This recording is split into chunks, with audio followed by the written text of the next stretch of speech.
Finally আমিও শুরু করে দিলাম ঈদের জন্য শপিং করা। তো আসসালামু আলাইকুম এভরিওয়ান। যেহেতু ঈদের আর সময় বেশি নেই, তাই একটু সময় বের করে চলেই গেলাম শপিং করতে। চলে আসলাম আমাদের পছন্দের জায়গা বসুন্ধরাতে, কারণ এই একটা জায়গা যেখানে একই ছাদের নিচে সবকিছু একসাথে পাওয়া যায়। একদিকে আপনাদের ভাইয়া আমাদেরকে এখানে রেখে সে তার বাইকটা পার্কিং এ রাখতে চলে গিয়েছে, তাই এখানে আমি আর আমার ছেলেটা বসে বসে তার জন্য ওয়েট করছিলাম। আর আমার ছেলে এই গাড়িটা দেখে তো মহা খুশি, সেটাই সে ঘুরে ফিরে দেখছিল। আর এই তো সেখান থেকে আমরা ভেতরে চলে আসি, কারণ আপনাদের ভাইয়া চলে এসেছে। আর ভেতরে এসে তো দেখতে পেলাম যে ভালোই মানুষ এসেছিল সেই দিন, কারণ সেই দিন ছিল ফ্রাইডে। আমরা যেহেতু দুপুর দিকে গিয়েছিলাম, ভেবেছিলাম ক্রাউড একটু কম থাকবে এই সময়টাতে, কিন্তু না, ভালোই ক্রাউড ছিল ওই টাইমটাতে। আর যেহেতু ঈদের সময় তো একটু ক্রাউড তো থাকবেই, এটাই স্বাভাবিক। আমার ছেলে কি যেন দেখাচ্ছিল তখন ওইখানে, আর আমি আপনাদের ভাইয়াকে বললাম যে চলো এবার উপরে যাই। এই তো আমরা উপরে চলে যাচ্ছি, আর আমার ছেলেটা এতই খুশি যে সে আমাকে রেখে একাই চলে যাচ্ছে। আর উপর থেকে কিন্তু শপিং মলের ভিউটা দেখতে খুবই ভালো লাগে, সেটাই আমি দেখে একটু ক্যাপচার করে নিলাম।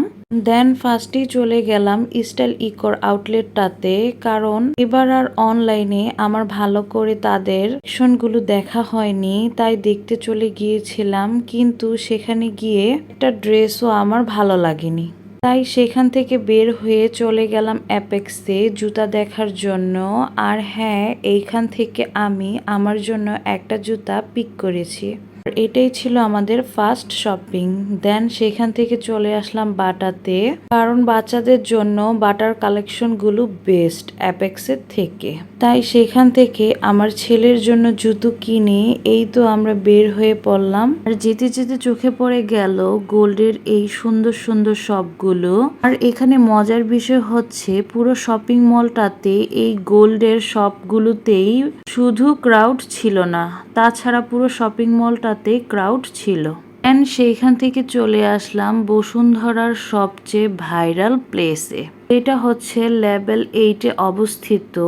আর এখন এই জায়গাটা সবচেয়ে বেশি ভাইরাল। ফেসবুকটা ওপেন করলেই এই জায়গাটার ভিডিও দিয়ে নিউজ ফিডটা ভরে যায়। আমরা চলে গেলাম ইনফিনিটিতে আমার ছেলের জন্য ড্রেস কিনতে। আর এখানে আগেই বলে রাখি, সব আউটলেটে কিন্তু ভিডিও করা অ্যালাউ ছিল না, তাই আমি আউটলেটগুলোর ভিতরে ভিডিও করা অফ রেখেছিলাম। দেন ইনফিনিটি থেকে বের হয়ে সেইখানে যে আউটলেটগুলো ছিল তা একটু ঘুরে দেখছি আমরা যে এবারে তাদের কালেকশনগুলো কেমন। আর সেইখান থেকে সোজা চোখে পড়ে গেল সেইলরের আউটলেটটা, তাই আমরা সেখানে চলে গেলাম। আর সেইখানে গিয়ে তো রীতিমতো আমি অবাক যে বিল পে করার জন্য যেই লম্বা লাইন লেগেছিল সেটা দেখে। আর ততক্ষণে ইফতারির সময়ও হয়ে গিয়েছিল, তাই সেইখান থেকে তাড়াতাড়ি বের হয়ে আমরা ইফতারি করতে চলে আসি। কিন্তু এত পরিমাণ মানুষ ছিল, চেয়ার পাওয়া তো দূরের কথা, নিচেই বসার জায়গা পাচ্ছিলাম না। কোনো রকমের জায়গা বের করে বসে পড়লাম একটা জায়গায়। আর দেখুন কি পরিমাণ মানুষ এসেছিল সেই দিন, আল্লাহ, আমি তো দেখে পুরোপুরি অবাক হয়ে গিয়েছি। আর যেহেতু রোজা রেখে আমরা দুপুরে বের হয়েছিলাম, তাই আমাদের খুবই খারাপ লাগছিল, যেটা আমাদের ফেস দেখলেই বুঝতে পারবেন। আর ইফতারির জন্য এখানে আমরা বিএফসির চিকেন ফ্রাইটাকেই চুজ করি, কারণ এত মানুষের মধ্যে আমার এই চিকেন ফ্রাইটাই খাওয়া বেস্ট মনে হয়েছে। আর ততক্ষণে আজানও পড়ে গিয়েছে, তাই আমরা সবাই এখানে ইফতারিটাও করে নিলাম। এই তো ইফতারি শেষ করে চলে যাই মিলানাতে ড্রেস দেখার জন্য, কিন্তু ট্রাস্ট মি, একটা ড্রেসও ভালো ছিল না তাদের। বেশিরভাগ ড্রেসই সুতা উঠানো ছিল, দাগ ছিল, আবার সেগুলোর প্রাইসটাও হাই ছিল।